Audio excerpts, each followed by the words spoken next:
Good evening, everybody. Welcome to this meeting of the Local Access Forum on the 3rd of December 2025. My name is Jeff Priest and I will be chairing this meeting. This meeting is being held in person via Zoom and streamlined live to the public on YouTube. I remind all attendees that participation in the meeting indicates consent to the audio and video being streamlined live, and acknowledge that after the meeting it will continue to be available in the public domain. We are not expecting the fire alarm to ring this evening. However, if it does, please may I ask that it leave in an orderly fashion and rendezvous across the road outside of the library near to the fountain. First, it will be use of all voting members and officers could introduce themselves to the public and are aware of who is in the meeting and what role they are undertaking. So I'll start that process. I am Jeff Priest, Chairman of Hurley Parish Council and Chairman of the Local Access Forum. And to my left is... Hi everyone, I'm Jackie Wheeler. I'm Parks and Countryside Access Officer and Support Officer for the Local Access Forum. Good evening, everyone. My name is Doug Tremellon, and I'm the Transport Policy Manager for the Borough. Hello, everybody. My name is Ian Yent. I'm from East Berkshire Ramblers, representing walkers. Good evening, everyone. I'm Susie Shearer. I'm representing cycling, and I'm a trustee of Windsor Cycle Hub. Good evening, my name is Tricia Menzel. I'm a horse rider and I'm representing the equestrian side. Hi, I'm Jane Rimmer. This is my first time at the forum. I'm also a member of the Bratton Forest Local Countryside Access Forum, and I'm here also representing the equestrian community. Good evening, everyone. My name is Bill Perry. I'm the Chairman of Cookham Parish Council. Good evening. I've just found my name again. Thank you very much. So I'm Benta Hickley from Horton Parish Council. Hi, good evening, everyone. My name's Gert Singh. I'm stepping in today, substituting for Catherine Del Campo. It's John live. John, if you would like to introduce yourself as well online.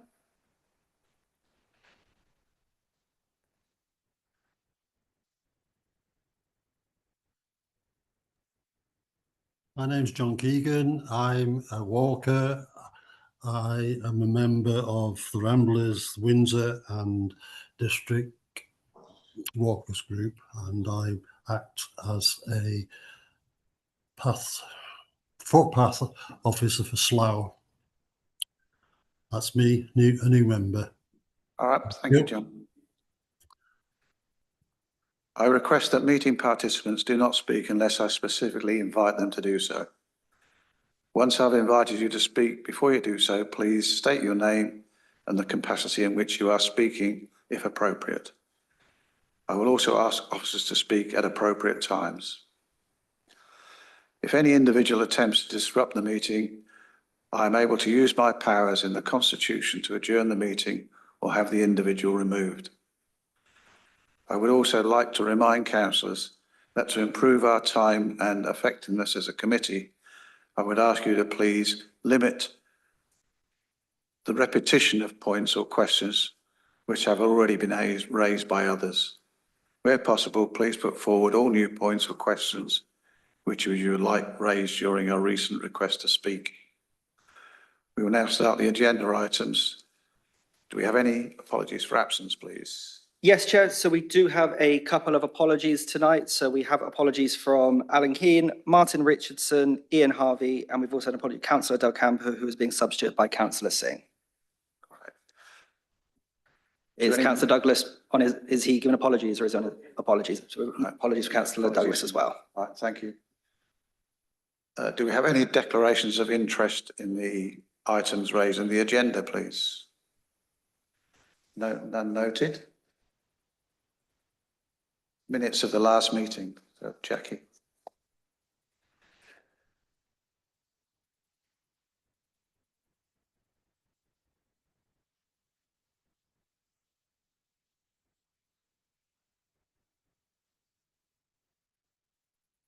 Sorry, does anyone have any amendments?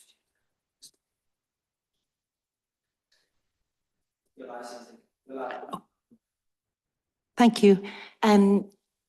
Yes, under item 7, LCWIP update, page 11, just an addition to the sentence, Susie Shearer welcomed the project as a positive step toward better cycling links between Maidenhead and Windsor.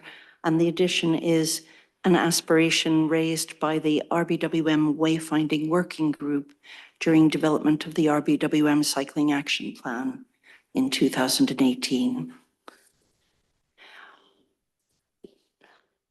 Thank you, Susie. Your amendments are noted and will be carried forward. Thank you.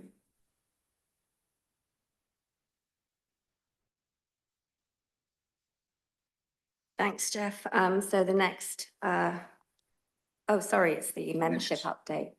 Oh, the minutes. Have they been approved? I don't know. If you do. Okay. Sorry, matters arising 1D. So if you look on page 13 of your agenda pack, you'll see the report. There's a few items on it. So a catch up for Temple Footbridge. We're tracking the updates for the closure of the footbridge, and the September 25 Bridges Working Group met, and there is a new engagement website from the Environment Agency for high interest Thames assets. The link is there, and in the electronic document you can reach it. But obviously on page 15, 16 and 17, there is the most recent updates that are on that website with interesting photographs showing on page 16 and 17, the removal of the central span from the bridge. And the next phase, according to the Environment Agency, is that the central span will be inspected and the results will be used to help determine if refurbishment of the bridge is a viable option.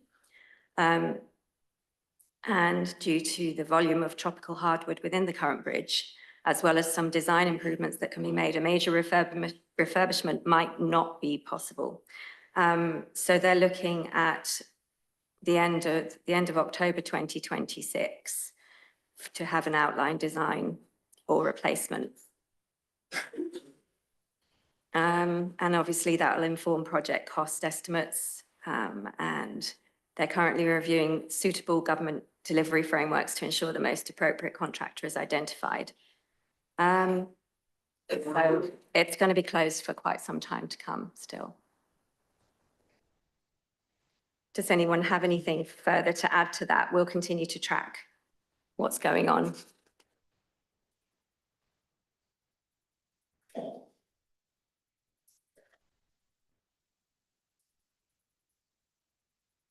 Councillor Perry. Thank you, Chairman. I'm only a new boy, so please forgive this if it is a naive question. But the bridge section was removed on the 7th of November this year. This report says that outline design won't be complete until the 31st of October next year.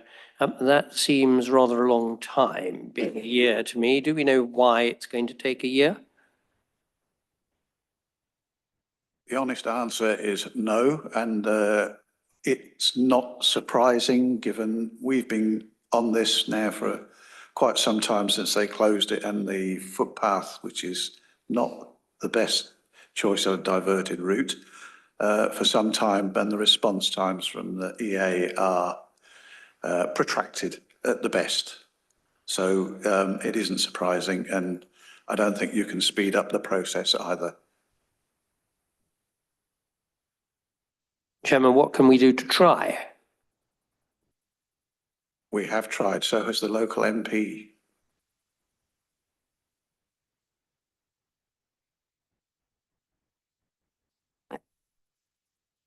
Ian. Referring back to this website that is going to contain up-to-date information, Are we expecting that to contain updates between now and the 31st of October? I would think so. I'm just looking on it now to see if that, it was last updated on the 28th of October, so obviously nothing new since then.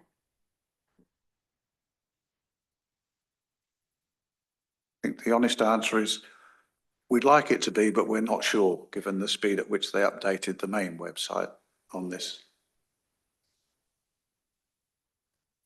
I think there is something else to note from the September meeting with the Environment Agency, that they need to identify funding opportunities and sources so that are acceptable to the Environment Agency. There is a need to actually identify funding as well as the type of design.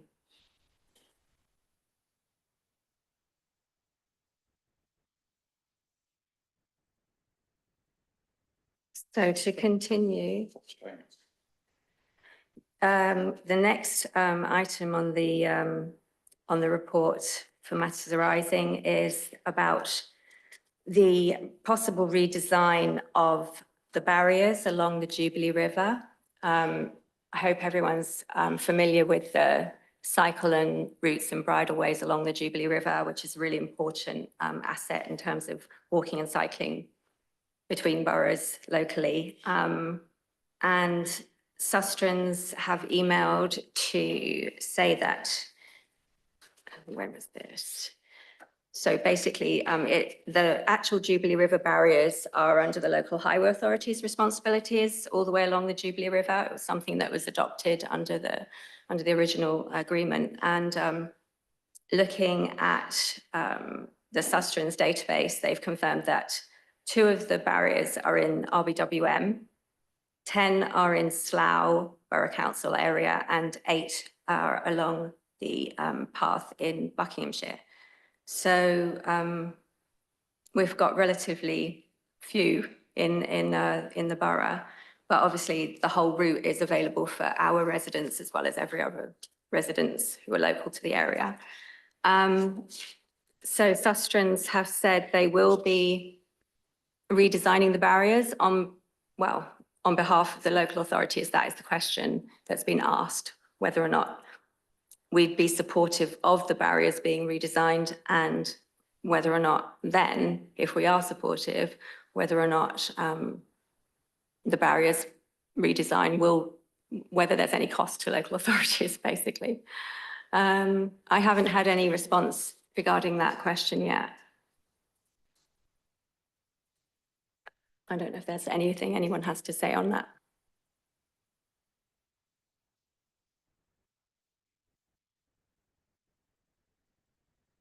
I'll continue to chase Sustrans for answers on this and meet up with contacts I've made in Slough to decide, to find out what they think about the issue. I'll feed back. The final thing on the matters arising is on page 14, which is just to confirm that the sub-meeting that was held on the 17th of September was drafted the LAF planning position statement, and there were a few additional sites which were added and amendments made, which are highlighted on page 20. And that is now the final planning position statement, which we can forward to planning. Thank you, Jackie. For the benefit of our new members, the initial local plan was reviewed, draft local plan some years ago was reviewed by the LAF to identify areas of opening up footpaths, insisting on trying to link things within the housing developments that were then submitted. Obviously, this was changed when they were looked at and it reset again. So we reviewed it again for those sites that have been slightly changed. And that's what we submitted. That's what the meeting was not long ago. we have agreed the final one and we've submitted that now to planning on the hope that and the intention that they would submit the specifics areas that are developed to the developer prior to them starting work so that they can understand what our wishes are and our hopes. So that's basically what the aim of the meeting was and the project. Everybody comfortable with that? Ian? Yes, I work with you on that. I think it's a very good piece of work from what I've seen. I came in a bit late. You say it's now being passed to planning. Is it possible to get some feedback from them as to what they think of it, whether they find it useful, what they plan to do with it? Perhaps somebody could come along to the next meeting. I can say the very first one we submitted was accepted and their comments were fair. Obviously, since then, there's been a change, obviously, in the leadership of the council and also the makeup of the planning team. And I can honestly say I haven't had a response and I don't know whether Jackie has. No, we will ask. We will ask them once they've received it, what their view is and would they be happy to carry on doing what we've asked them to do.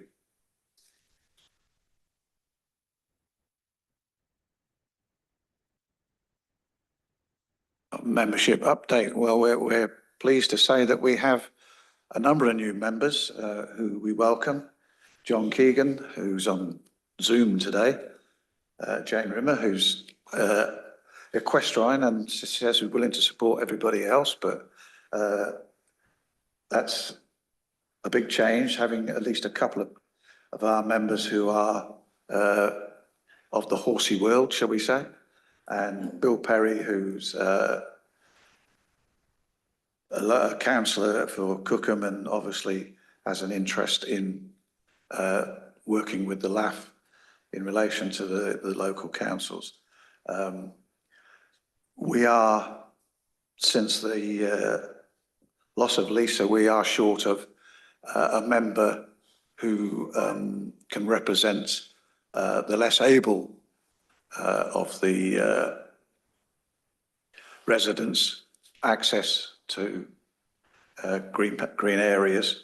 So if anybody knows of anybody who has knowledge of that and would be happy to join the LAF so that they could represent that section of our society, we'd be pleased to see them. And I can say that Alan Keane, who at the last meeting volunteered to try and attract more landowners, has started a process with the young farmers, etc. So we're working to see if that gives us any more landowners. Which is a good thing, because if they understand what the LAF does, then they might be more receptive to more paths or footpaths or moving footpaths for which they've given permission. So that's basically the state of the membership at this present time.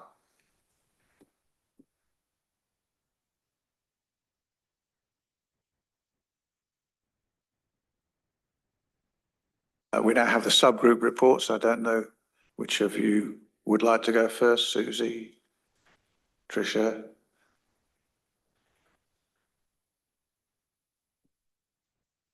One of the things that I'm waiting to hear back, and also Jane, because she initially brought it to my attention, is Crutch Lane, Bridleway, which goes from the Drift Road to Ferny Grove, if any of you know that area. And at a section where there's a track that goes to Hornbuckle Farm, the landowner has planted a huge square concrete block in the middle of the bridleway, which is impeding quite a few horses going down it. We've spoken to Sharon, and she was going to meet with the landowner, and she was also looking into other forms. The reason he put the concrete block was because he was getting people on those ATVs, yeah, quad bikes. bikes going down there, and he didn't want that. So he thought this would block them, but it also blocks the access of horse riders in that, a lot of horses are frightened of this big concrete block. And she was going to look at, I think, some removable barriers, maybe nearer to the drift road to stop vehicles coming up. And I don't know what's happened. We haven't heard anything back from Sharon recently. I don't know whether, Jackie, you have any idea. No, I don't know anything about it, but I don't know whether Jackie's any more news. Tricia, I haven't heard anything back from Sharon. I know she has met with the landowner down there. We're not happy with the situation with the concrete block being there without there being sufficient space around the sides. I think it's something that we are seeking to get that resolved in a satisfactory way for the equestrians that use that route. So I'll ask Sharon and we'll send you an update. Could I just add that it's actually been there since July, so it's been a good while and it is impeding access for users. So it would be great to have a resolution. Thank you.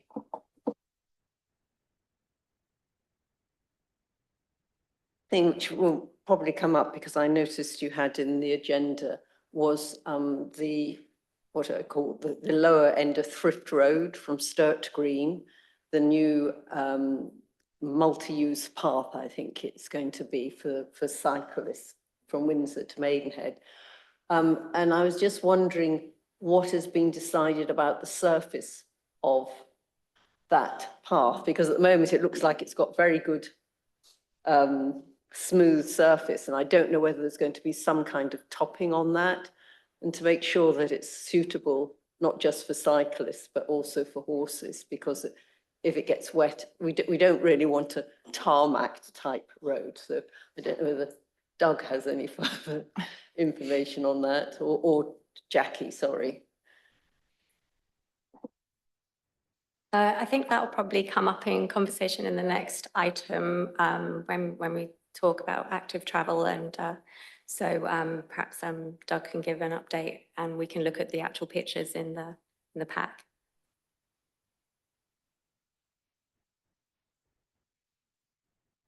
That I'm sort of looking into regarding access is the further development of Lilybrook. Again, I don't know whether that's going to be coming up later in the meeting, because I saw some plans of the development, I think, in the agenda. So I could, my questions there I could bring up then if it's more appropriate. The plans you saw in the agenda are not Lilybrook. They are. Oh, aren't they? Sorry. No, they're a development called Spencer's Farm. Okay. Because I believe that they're developing further 80 houses, where before it was going to be Greenbelt area.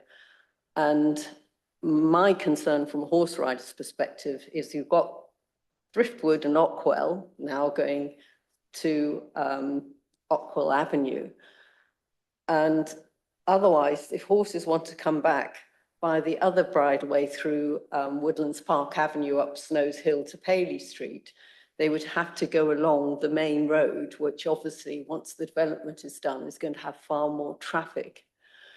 So it's a matter maybe of whether I do it or it comes by the borough, that because my horse used to actually, there was a livery yard there at Lilybrook, and one of the back, or the entrance for the horses used to go up a path up the back, not the main turf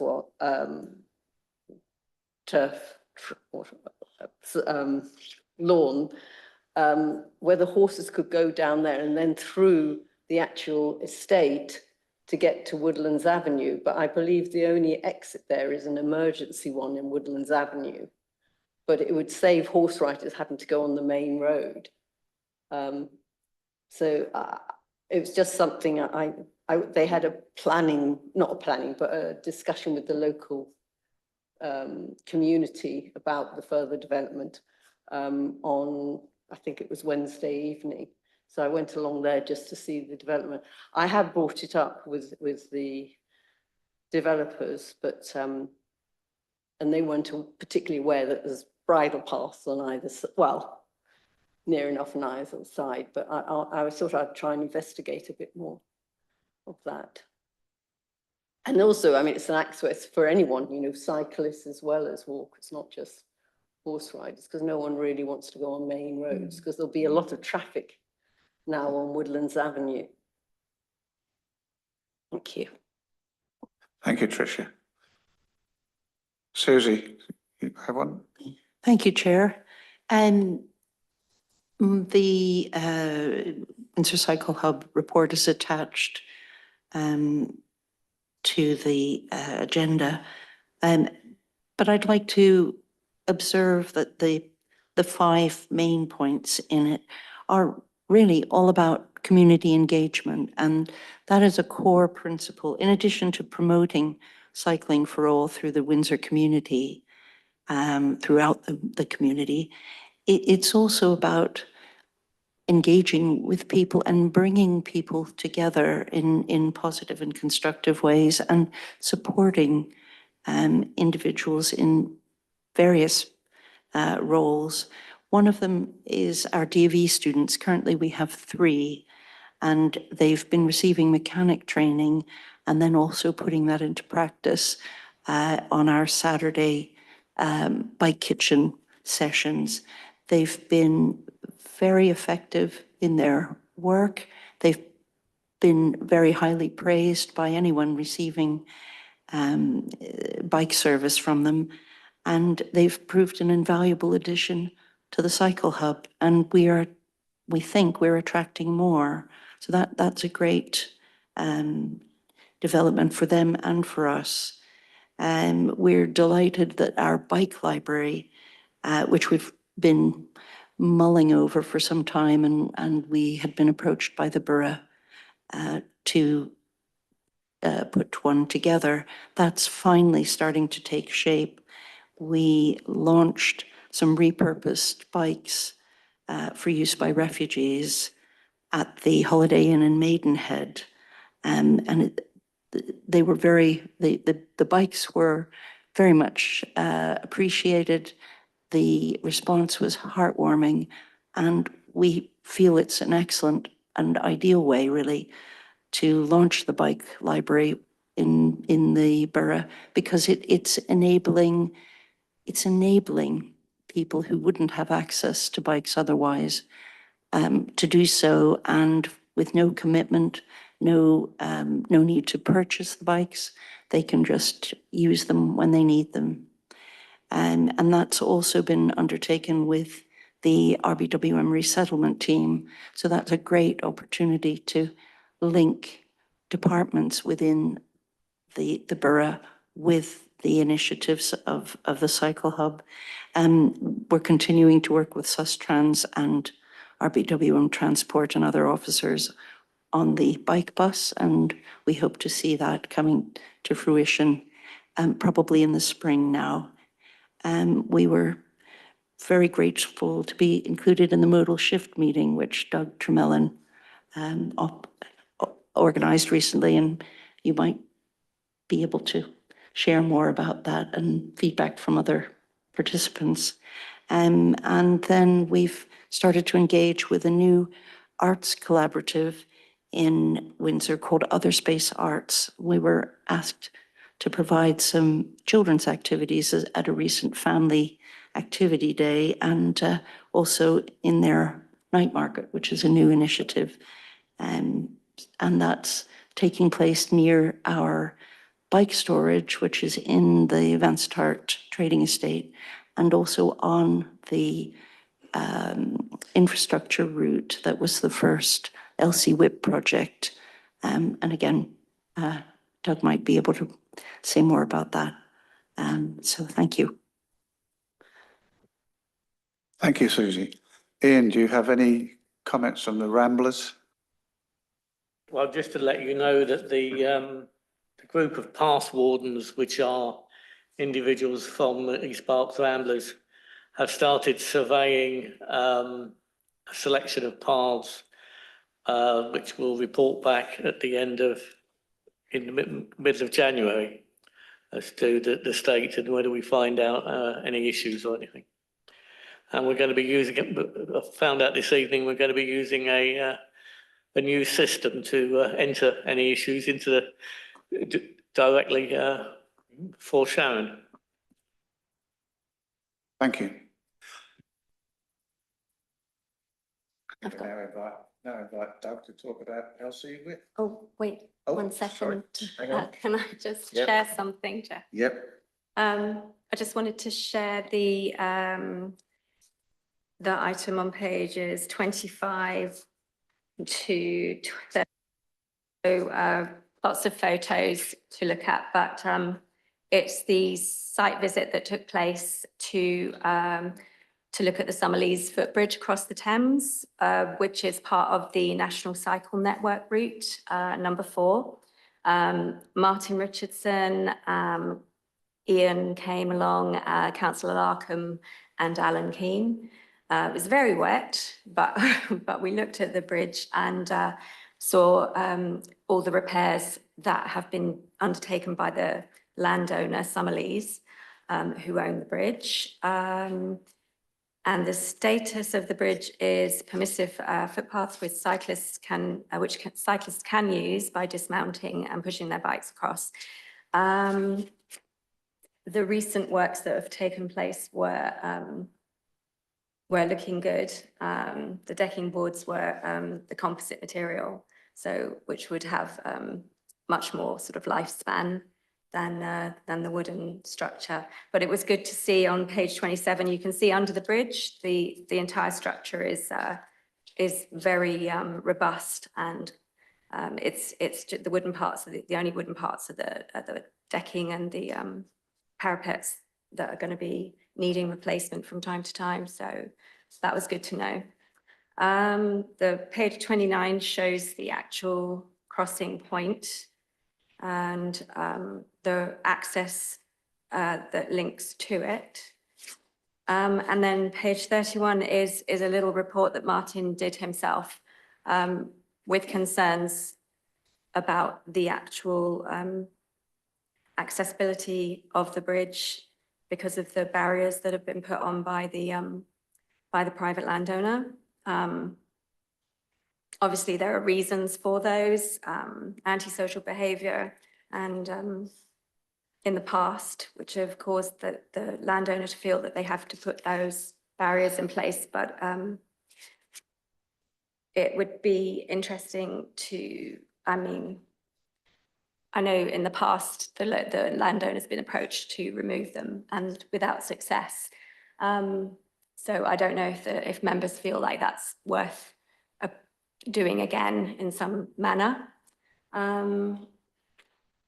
But there is also a couple of, if you look at the plan on page 29, up in the top section, the northern section, there are 2 further crossing points, which are public rights of way, public footpaths in the borough, and then go across on both sides of the M4. And they, Martin was asking whether or not these could be looked at for cycling access. There was a previous email that I found confirming that we would support permissive cycling or even, dedicated cycling, legalising the cycling by upgrading those rights of way into bridle ways. I don't think anything has come of that. But it is something that we could look into. Photos on page 33 showed both of those routes. And it's a bit strange because on the base mapping, it is shown, the OS base mapping, it's shown as a cycle route, cycle track, which is a bit odd. So it needs further investigation. But I just wanted to draw that to your attention because Martin's not here. Thank you, Jackie. Does anybody have any questions on that particular item?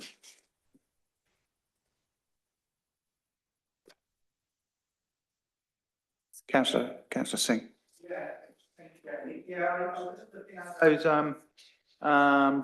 Those barriers on some of these bridge, and I think it may be worth contacting the landowner on that one to see if something can be done, because it does seem a little bit tight there.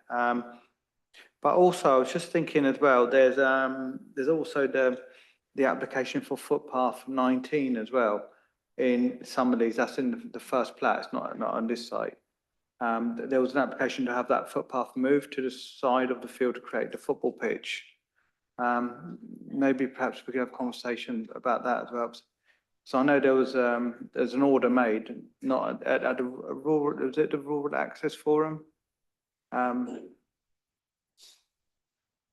But nothing's happened since. That was last year. You got anything on footpath 19? I didn't think that was on our agenda. It's not on the agenda. I just thought because it's the same landowner, some of these, if we're going to have a conversation about this bridge, maybe have a conversation about that footpath 19 as well at the same time. The Maidenhead 19 diversion order was made earlier this year, and that was the statutory consultation for it. There were lots of representations and objections received, so those have been collated and forwarded to the landowner for them to look at and decide on what actions they're going to take. Okay, is there conversations that are going on between the landowner and the objectors to see if any sort of resolution can Yeah, arise? there was, this was in the report from the Local Access Forum in July. Okay. So, yeah. I saw that. Are we involved in that conversation? Like RBWM or is I mean, is the borough involved in that conversation? The landowner needs to look at doing anything that they can to communicate with the people who have made representations to see if they can see if the people who've made the objections would withdraw the objections. So it's down to the applicant really to have those conversations. And then if they do get those people to withdraw their objections, they can take the diversion further. Okay. And what happens if they don't withdraw the objections? Then what happens? What's the position then? Does it go to Secretary of State or something? If What's the process? it's not the best situation to bring, because the panel, the Rights of Way and Highways Licensing panel, if it comes back to them to make a decision, they would need to, if there are outstanding objections at that point, then they would only be able to submit the order with the outstanding objections to the Secretary of State, so the Planning Inspectorate, to determine. And then I don't know how that would go. That would be either a public inquiry or written representations. That would be up to the Planning Inspectorate to decide. Okay. At that point. Okay, thank you. Thank you for the additional information. Okay. Thank you. And I can agree with you about the barrier on the bridge, that we need to go back and maybe send them some pictures of better barriers that are more suitable to good users. Okay, thank you.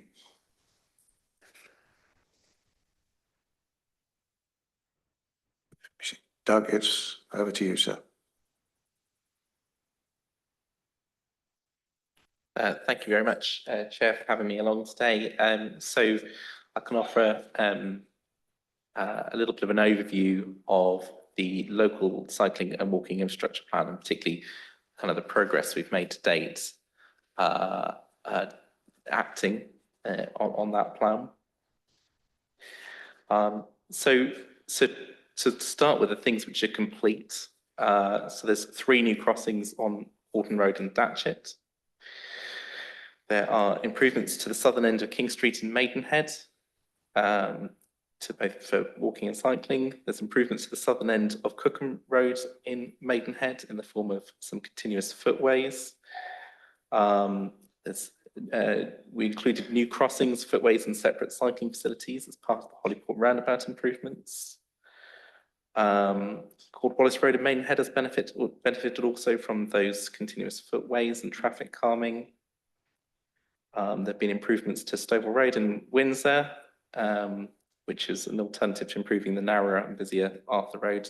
And Susie mentioned that earlier as the first project we undertook for the local cycle walking infrastructure plan. And we've introduced footway parking restrictions in parts of the A308 on approach to Windsor. There have also been studies undertaken for some of the items in the plan.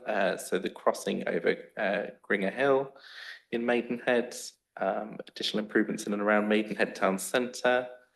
We've looked at the potential for routes between Ascot Rail Station and Sunning Hill, improvements to Vansittart Road in Windsor, improvements to the junction at Mill Lane in Windsor, and also improvements at Stag Meadows, this little spur road of St Leonard's Road in Windsor, and access to the football ground, and importantly where National Cycle Network 4 exits the park and enters the town.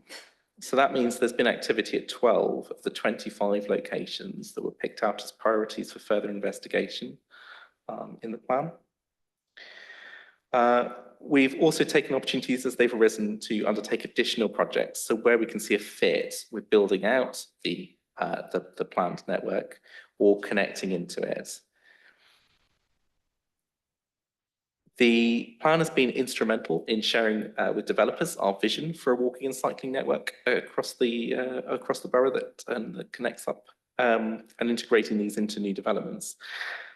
However, given it can take many years for initial discussions with developers to complete those developments, that may still take a number of years to show fruit. But it has certainly been very useful to have the document. I think a key learning for us has been that it's expedient to look at each location and consider both walking and cycling improvements at the same time. And I'd perhaps extend that to other ways of travelling sustainably as well. Regardless of which kind of category under the plan, the issue was identified underneath. So essentially, if we are in a location, why wouldn't we just try and do the best job we can for everybody all at one time? And similarly, I think we've become much better, in my view, at taking a holistic approach to all the projects we do. So integrating walking and cycling into projects where we are remodeling roads for other reasons. In some way. I think that's important. I think it needs to become a part of what we do every time we're looking at remodeling something. So what types of projects have we done so far? So we've done area-wide traffic calming, such as Springfield Road in Windsor. We've done quietways projects such as Stovall Road in Windsor. We've now done our first, I think of as a greenway project, which is Thrift Lane in Hollyport. I think you've seen the pictures and I'll come to your point in a minute. Tricia, we've done the continuous footways in the Norfolk Park area, which also had sustainable drainage features for the first time, and also we used the Healthy Streets audit, if anybody's familiar with that. It's another way of looking kind of very holistically at how we use our street improvement projects to secure public health and inclusion benefits as well. There's also the new connections into Maidenhead Town Centre from the north, so two crossings over the A4, the ramp up from Holman Leeds, the bridge over to Town Moor. Got our first access controlled cycle parking facility on Stovall Road in Windsor, and Sheffield cycle stands at many corner shops and local destinations across the borough. Bicycle repair stands at sites around Ascot and the Sunnings, and our first school street in Cox Green. And we've had, some real success, I think. So Stovall Road, which we've had counters on for the longest, we saw 40% growth in walking and cycling trips in the first year after opening compared to the year before, and a further 30% increase in cycling in the second year. The school street has led to 1 in 3 parents walking, cycling or scooting to school with their child more often. And I think, it's a key learning is where we do put in facilities that meet Active Travel England guidelines, which are based on what we know has been shown to work. We do see increases in people using facilities. Also, many of these projects we've not delivered before as a team in RBWM, so there's been, a lot of sort of our own understanding to develop in terms of skills and competence with new materials and designs. And I think also it's been really important. So these improvements are usually very well received locally, but because we've got views from local people really early on, and baked the feedback into the scheme while it's still in the design stage, so it really reflects local needs. And I know many members of this forum have supported some of those early discussions on a number of schemes. So thank you very much for that. And that perhaps brings me to Thrift Lane, because I think that's the most recent one which we've had some input from this forum on. So I'm pleased to say that the main works are now complete there, so you can go and take a look. And there are obviously pictures included in the pack here today. We know of one item of snagging, which is that at the moment we've got some borrowed bollards from Windsor Town Centre, just protecting the access. They will be replaced with standard countryside bollards that Jackie and team have requested. They're just on order at the moment. In terms of the surfacing, so we're using limestone dust as a surfacing. So what you see in the pictures is actually the finished product. I'm not sure the pictures perhaps pick it up in the right way, but that should be suitable for all path users. It's got the path has been designed with a crown in the centre so that the water will flow to either side. I do think in the pictures, we've obviously, in order to sort of build the path, there's been a little bit of vegetation clearance on the side, and I think it'll look much better, you know, by the end of next summer once some of that vegetation has had a chance to regrow.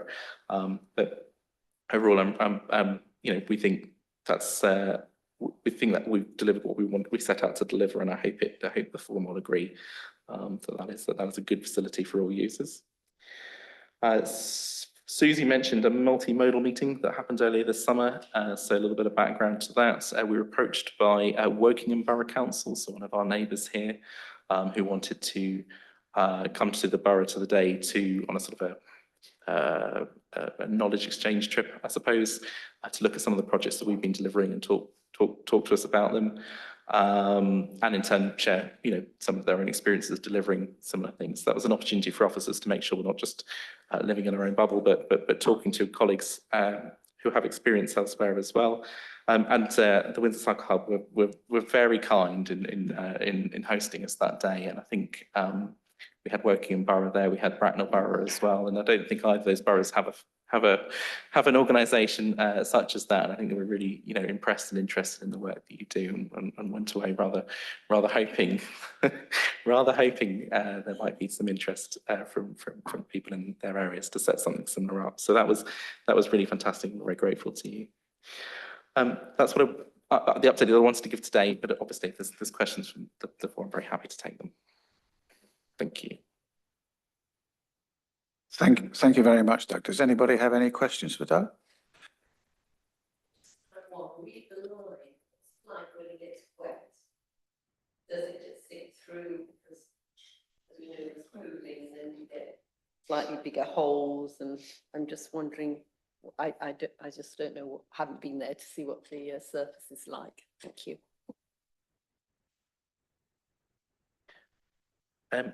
So I haven't used this material before. This is in what we call a standard detail. So the council has a pack of standardised designs which we hand out to our contractors when we do a project that's similar to something we've done before. And this is the material that that generally gets specified for these projects. I might ask Jackie in a minute whether she has experience using this material. She might. I don't. But my understanding is that it's relatively permeable. So the first thing that would happen is a lot of the water would soak straight through. The path has also got a crown feature in the middle, so a lot of water that doesn't immediately soak through will run to the side where we've got vegetation to collect it. So I think, you know, it should for at least for a good number of years be effectively draining itself. But we will obviously keep an eye on it and do report any issues that crop up to us. I don't know whether, Jackie, you happen to have experience with limestone dust before? Only that in my experience, it tends to harden up quite fast and then creates that kind of hard surface, but you know, not like tarmac, but it tends to harden up over time. I can't think of the better, more technical term to call it, but yeah, and it is generally the type of surface that we would put down on public rights of way in the borough. So It just looks quite stark in the photographs because of the vegetation that's had to be removed to make the width available. But yeah, hopefully it will bind together really well. Benter. Thank you. You mentioned 3 new crossings at Horton Road, Datchet.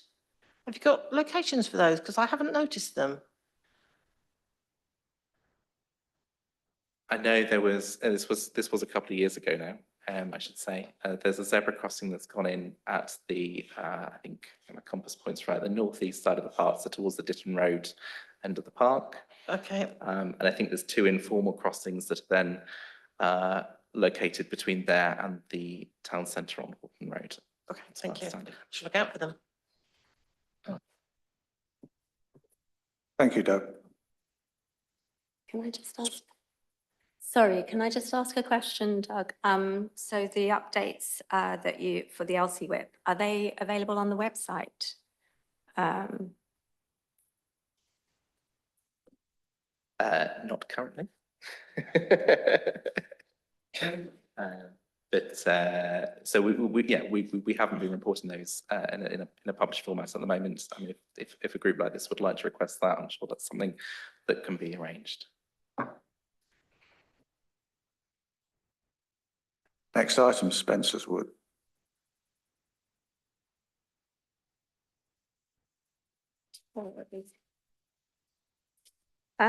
Right, this is just an agenda item that was put on as a point of interest to share information concerning the existing permissive path between the Greenway West and Westmead and the new permissive walking and cycling routes through Spencer's Farm development. As I've said on the report, there's no action necessarily, it's for information only, but if you look on page 43 is the best plan showing the development, which will include in the bottom section, which is outside the actual red line, but that is where a new primary school is going to be sited. The new permissive paths are shown with the yellow dashed line, so leading from a permissive path which comes in at the bottom southeastern corner of the site, goes across the red line into the site. There's the orange dotted line, and then it links into what will be new paths which are going to be put in on the eastern side of the site, and then going up towards the north to cross over what is the waterway, and then linking back into the public rights of way network, which is footpath Maidenhead 20, I believe, up there in that corner. I know there was concern from the Maidenhead Civic Society and also the Maidenhead Bridge Rotary Club about the Millennium Walk and the Boundary Walk, both of which are routes which are available year round. But there's obviously a huge lot of people that do the Boundary Walk in October, I believe. And they were worried that that route, the walking route, which uses that bottom link, that permissive link in the bottom southeast corner of the site, they were concerned that this development was going to have a detrimental impact on that walking route. But through talking with Bellway Homes, I think they have their fears have been assuaged, if that's the right word. And we're just looking to get some more detail from the developers about how they're going to link into the footpath across the waterway on the northeastern side of the site. So that's it really. Just an update though received the other day is that the commencement notice for them to begin work on site has just been submitted to our planning department, and the works are going to begin on site on the 8th of December. I think there's a viewing point just off Alderbury Road where you can actually look onto the site and see what works are happening. So it's quite interesting. I don't think there's anything further, but I just put plans of the Boundary Walk and the Millennium Walk. And also on page 46, which is the actual Greenway leaflet that we have, which actually needs updating, but which we do have regular meetings about and do a condition survey twice a year on the Greenway itself, which runs all the way down through Maidenhead and up towards Cookham. Thank you, Jackie. Any questions from anybody? Bill? The final paragraph of the report says that PROW team are requesting information on what status the new paths on the site will have. May I inquire what progress they're making with those inquiries? Because prima facie, it would be a good idea if they were all PROWs themselves. And indeed, if we can persuade the landowners to change the existing permitted paths to PROWs. I completely agree with your thoughts about that, which is why I put a sentence in. I think because the 106 for the site development has already been signed, I don't believe there is any sort of, we don't have any options to ask the developer to dedicate them as full public rights of way at this point. I think at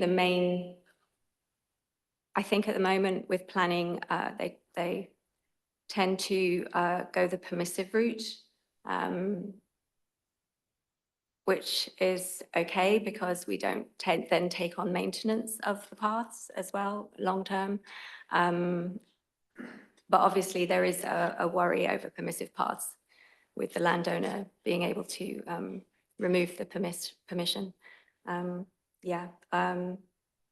Believe they're just going to be permissive at this point. Okay, may I just comment that I understand the point that you've made about maintenance and that sort of issue, but as a matter of principle, I think the more we can do to persuade them to turn these into proper public rights of way, the better, and I would like to hear that we were trying to do that. Thank you. I will take that on board, and if it's minuted, I can take that back to the planning team and see if there's any option for these, to push that for these paths. I don't, that's where I am at the moment with it. Thank you. Thank you, Bill. Thank you, Jackie.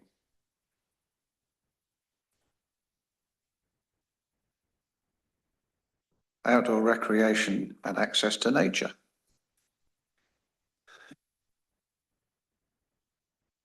So this is the all-party parliamentary group call for evidence that was mentioned at the last meeting in July.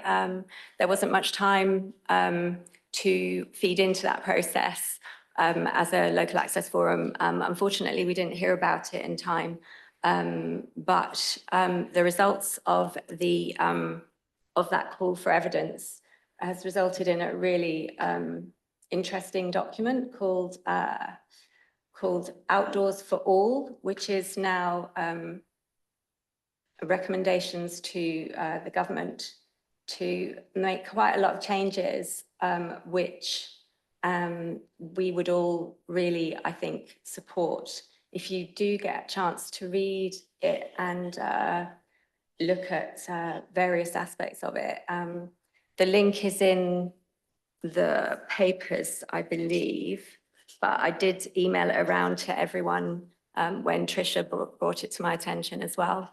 And I think I couldn't put it in the actual, it's quite a big document, but there's a lot in it about, if I just scroll up,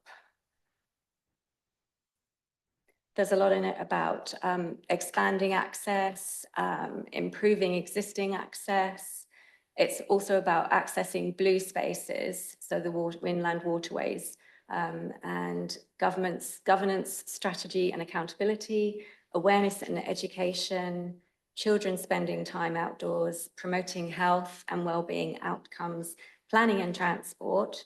So I don't know if Active Travel, Windsor Maidenhead Active Travel are aware of the document, but it would be good to know what their thoughts are on it as well.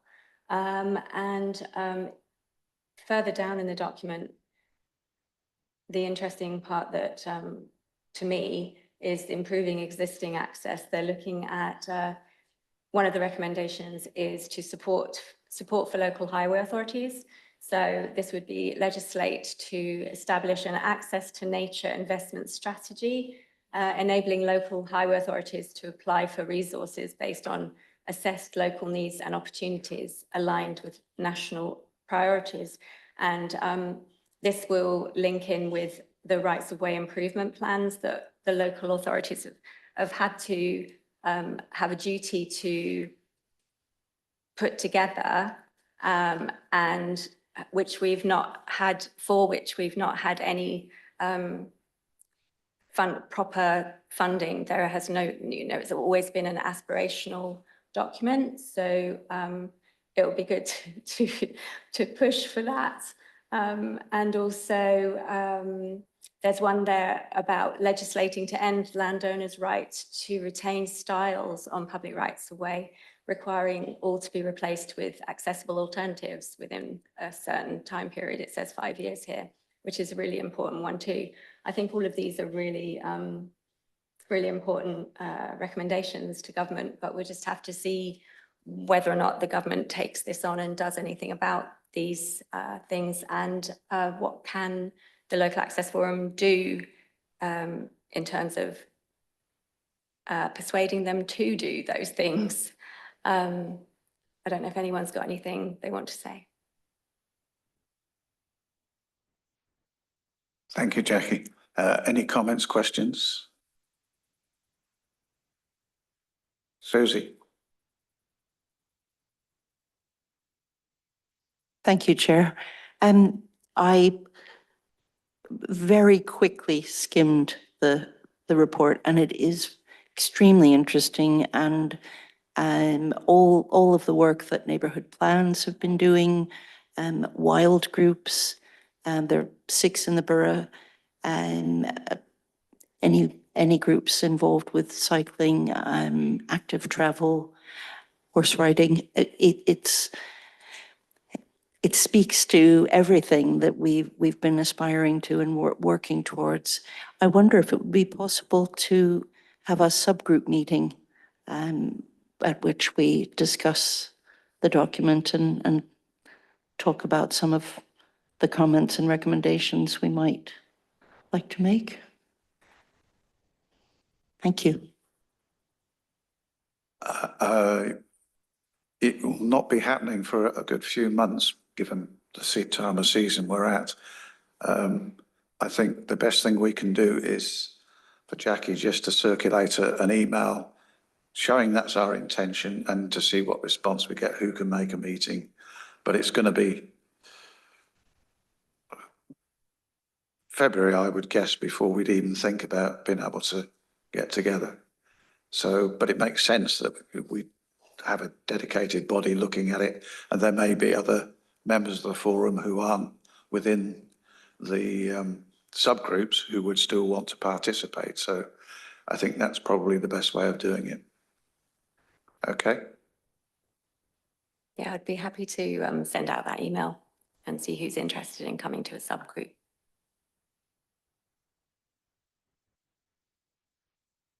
Milestones update report.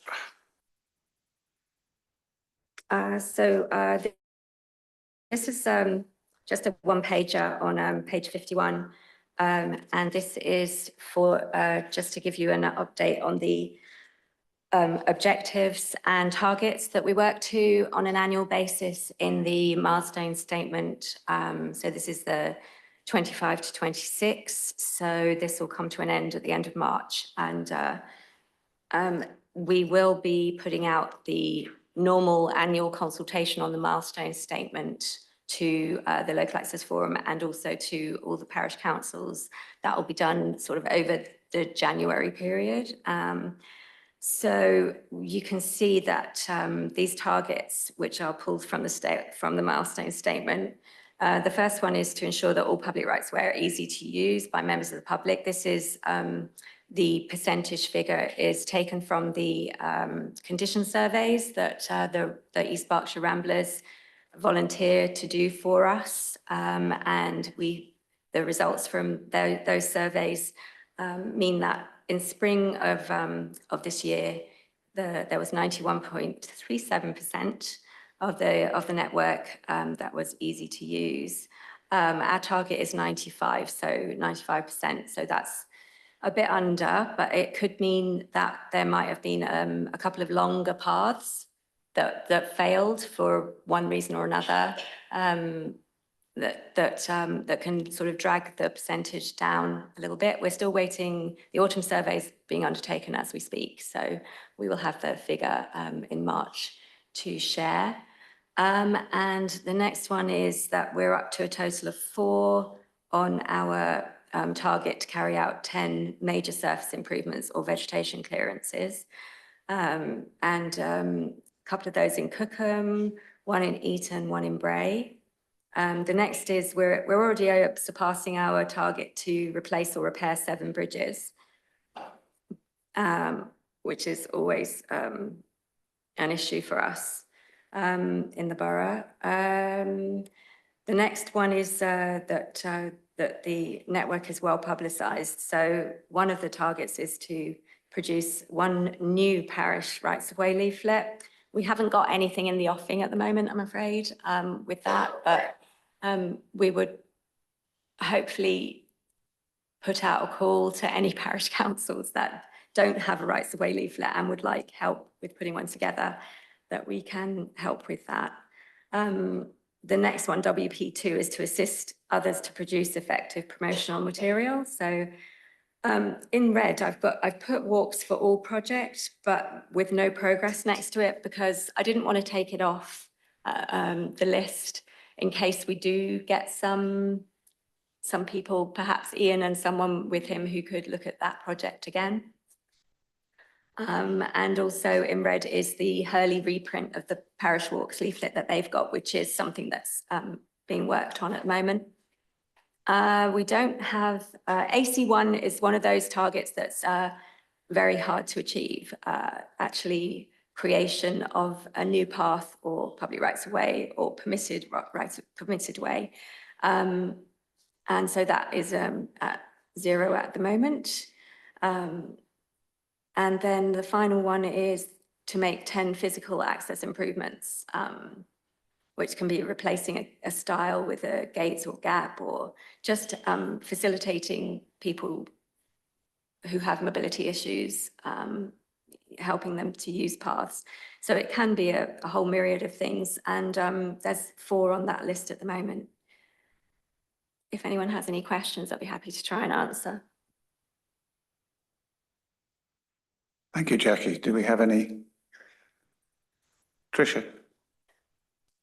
I was just wondering, is anything further going to happen with the bridge in Ockwell Park that got fire destroyed? Is it still unusable? Thank you for the reminder. No, that is an ongoing situation. I asked our bridge engineers to look at the bridge, and as far as I recall, they have been out to look at it, and we still need to keep it closed at this point in time. I need to look and see what, I can't recall at the moment where we are with it, but I will come back to you on that. Thank you, Jack. Training. Anything to say?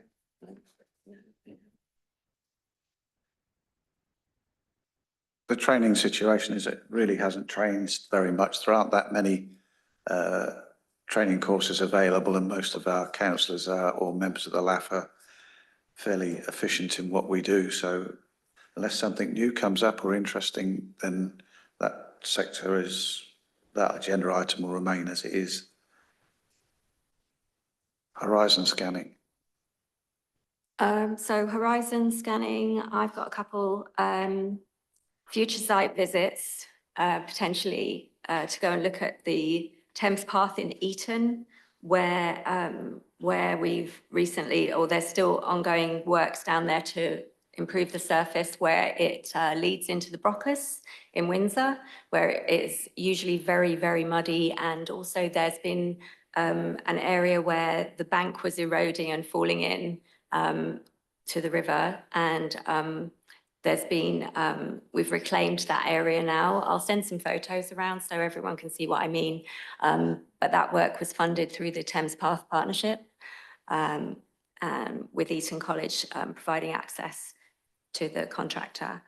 And it would be good to probably go and have a look at it if anyone's interested. Also the Greenway, according to the plan that I circulated, would be possibly a good one to go and look at if anyone's interested in that. So I can put some dates in for those. I've also got one, which is the Climate Action Plan. I've been told that that's going to be going out to public consultation to start sometime around December. Not sure which part of December, but as soon as I hear about that, I'll send it out to everyone. And obviously the Milestone Statement consultation that's coming in January. Thank you, Jackie. Any questions? That being the last item on the agenda, I declare the meeting closed and thank you all and safe journey home.